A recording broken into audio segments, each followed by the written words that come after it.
0.8 points per game in his last 10 games, so has upped his level of play and showing off here early. He's been their leading scorer in Big East play at nearly 17 per. Tough catch, read underneath, takes a little bit. We've looked a little nervous. We looked nervous in that last game that we played against St. John's a couple weeks ago. And so he was very interested to see how they handle this kind of spotlight against a team like Connecticut. Mullins on a step back. The sensational freshman for Connecticut. I mean, what energy this young man has. Moves without the ball.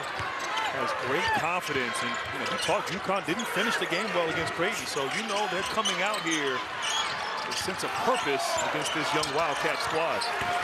Lindsey trying to take Mullins off the dribble. The fade, what a shot. Well, you know, all the sets that UConn runs, you just have to be paranoid defensively. There's so much stuff in the Dan Hurley's playbook. Here comes Lindsey around a corner, missed it, and a run out here for the Huskies. Demery into the paint, little Euro step. Hodge gets him. They kick out to Mullins, open three, well short. Ball on. Here's Caravan.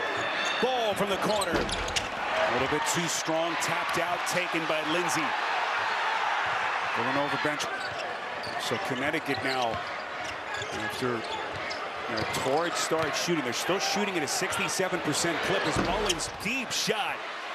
Interest out in transition, easy basket, so important because they're not having to set up against the half-court defense of UConn. And let's see how the Huskies now, after this timeout, can respond. Malachi Smith working on the perimeter. They get it to Mullins. Catch and shoot three, and he buries it. And I like that move right there. Nice little action, little rip screen there to get him free and open. And really the key is if UConn can just get a shot each possession, you know, they're okay. Askew hasn't been able to find his stroke so far.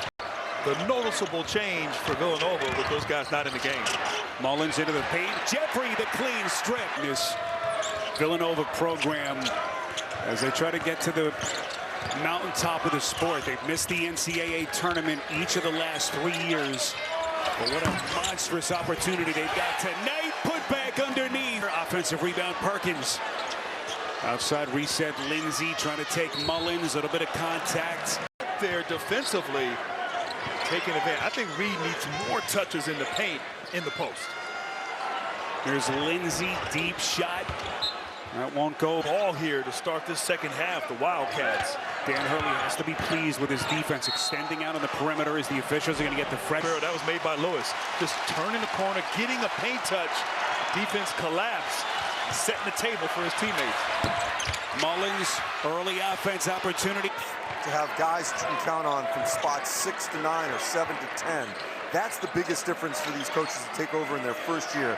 They don't have returnees. They may bring some guys from their previous spot, but in terms of players that played at that exact school, you're almost bringing in an entirely new roster. It's very difficult to build depth, and that's a problem not just for Kevin Willard, for a lot of these first-year coaches. Andy, it's such a great point, but to see them have this kind of a year, this kind of success in Willard's first season has been so. You made a great point. Look, when you have a coaching change, typically the change happens at the end of the season. How to press the right buttons and how to get his team at their best when it matters in March. And this was a nice performance on both ends. Beautiful pass, Mullins underneath to Ryba. They had Edgefer. They brought in a bunch of guys, high expectations. It took some time for them to figure things out. As Brennan, once again, to the hole.